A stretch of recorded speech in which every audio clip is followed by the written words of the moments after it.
पसंद है। परीक्षा दे सका कोई नहीं है, अगरचे बोलता कोई नहीं।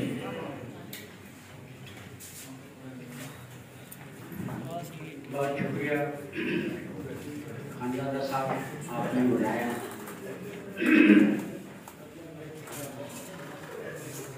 नौजवानों को सुनकर बहुत खुशी हुई, अच्छी शायरी सुनी।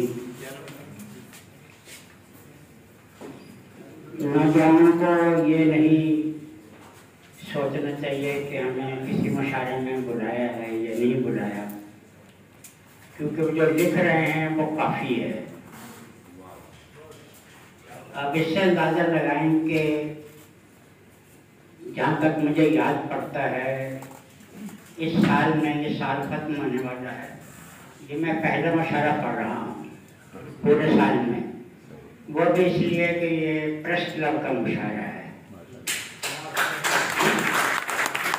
तो मैंने प्रेस क्लब में बहुत सारे कुल पाकिस्तान मुशायरे पढ़े हैं और सीनियर लोगों में पढ़े हैं जो अब नहीं रहे, और मेरे साथ के लोग भी जो 70 की दिहाई के शायर थे वो कम रह गए हैं।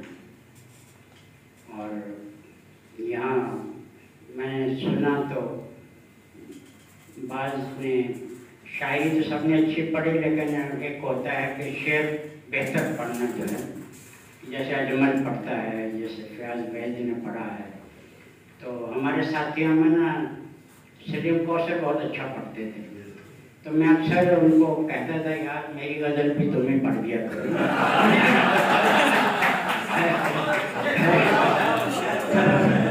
मैं क्या कोई अर्ज नहीं यार, कहो ये कह के ये साबर ज़फर की गज़ल अपना पढ़ रहा हूँ।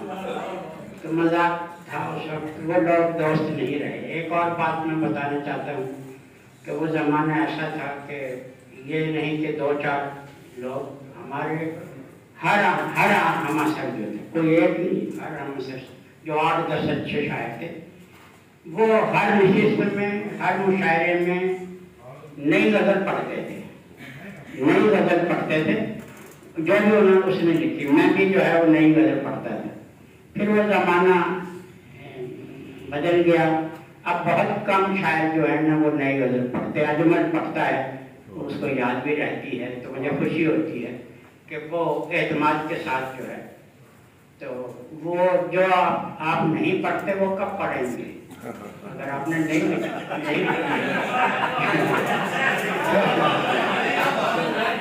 वो आपको पढ़नी चाहिए। और दाद की परवाह के बगैर जो है ना पढ़नी चाहिए। इसकी वजह यह है कि मुशायरे में, ये तो मुशायरे से बेहतर नशिस्त है ये। इस तरह की नशिस्त जो है ना आइडियल है मेरे लिए। हमसे सीनियर शायर थे रईस फरोग, वो मुशायरों में नहीं जाते थे, लेकिन इस तरह की नशिस्त में या घर के नशिस्त में ज़रूर जाते थे। वो कहते थे कि यही असल सामे हैं। अब जो पब्लिक मुशायरा होता है, ज़रूरी नहीं कि वो अच्छे सामे भी हों, किसी के साथ आ गए हैं।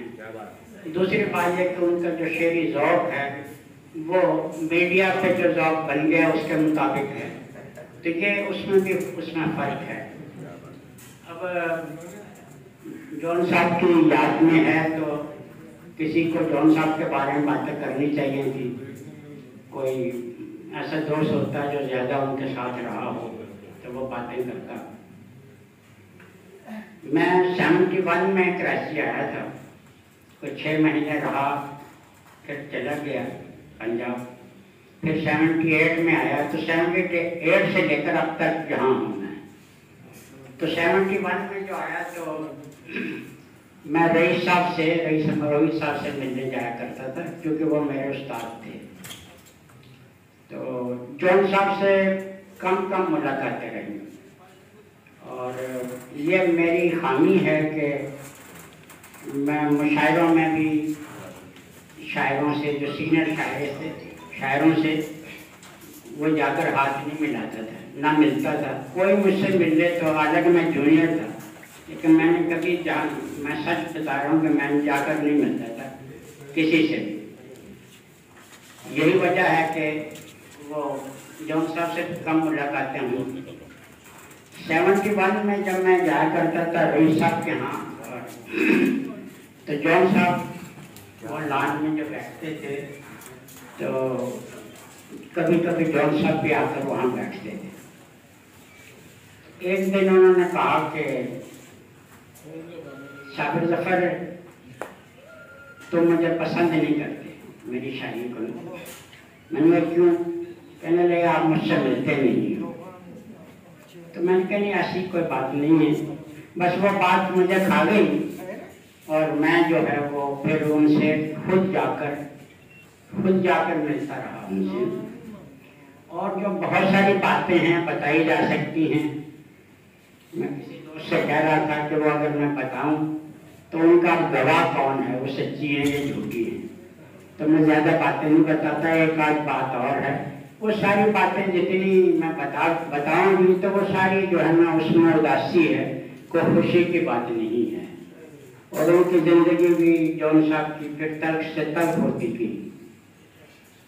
और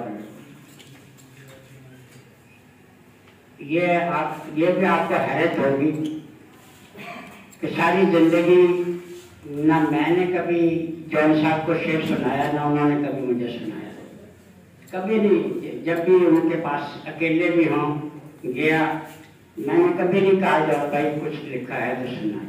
उन्होंने कभी मुझे नहीं कहा कुछ लिखा है तो सुनाई। वैसे और बातें होती रही। अलबत्ता एक मर्तबा वो अजीब मुझे हैरत है कि पीटीवी का मुशायरा था, तो मुशायरे के बाद मुझे जॉन साहब कहने लगे कि साबिर ज़फ़र मैं आपके साथ जाऊँगा, आपके घर ठहरूँगा। अचानक उन्होंने कहा, मैंने भी कहा कि हाँ ठीक है। वो शायद 1 या 2 दिन वहाँ रहे मेरे घर में। तब उन्होंने मुझे कहा कि कुछ लिखा है तो सुनाओ।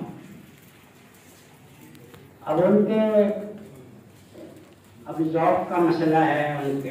मैंने उस वक्त मेरी किताब एक आने वाली थी, उसका नाम था एक तरी याद रह गई बाकी। एक तरी याद रह गई बाकी।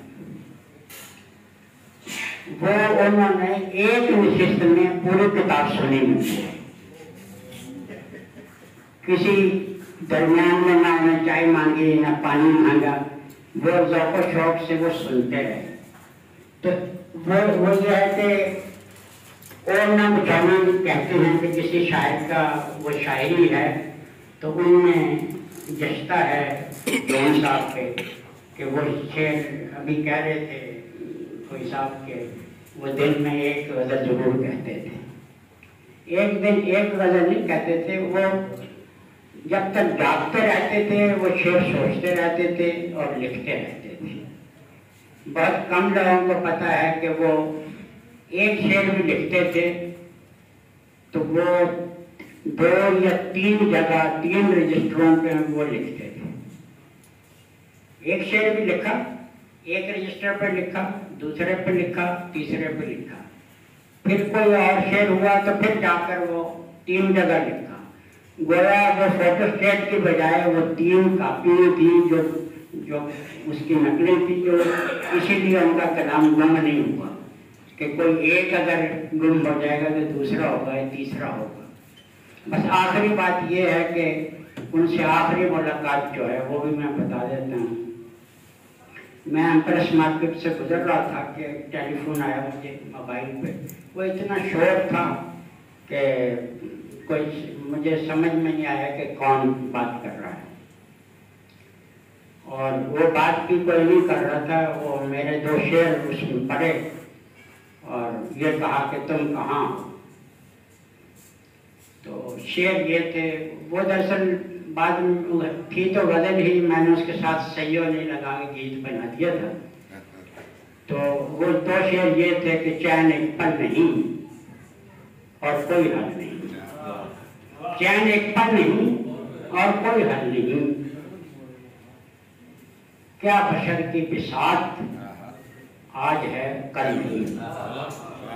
ये 2 शेर पढ़े गए और मुझे कहा कि तुम कहाँ। तो मैंने कहा कि आप यहाँ शोर बहुत है, आप कौन बात कर रहे हैं। तो कहने लगे अरे मैं जॉन बात कर रहा हूँ, तुम कहाँ हो। मैंने कहा मैं तो सदर में हूँ। तो कहने लगे मुझे बताओ कहाँ हो, मैं वहाँ आ जाता हूँ। मैंने कहा जॉन भाई आप कहाँ आएंगे, मैं आता हूँ। फिर मैं वहाँ उनके घर फेडरल एरिया में गया। उस वक्त उनकी कैफियत ये थी कि जहाँ बैठे हैं उससे 7 वाली सीट पर उठ कर नहीं जा सकते, पहले उठ भी नहीं सकते थे ना, उनकी कैफियत ये थी। और उससे अगले दिन उनका इंतकाल हो गया। ये आखिरी मुलाकात थी उनसे। तो ये वो, अब चूँकि आप शायर हैं तो उस शायरी से वो, उन्होंने भी इतने मुशायरे नहीं पढ़े जितने खराब शायरों ने पढ़े हैं, समझे ना। तो इसकी कोई फिक्र नहीं करनी चाहिए कि जो अच्छा है वो अच्छा ही है ना वो।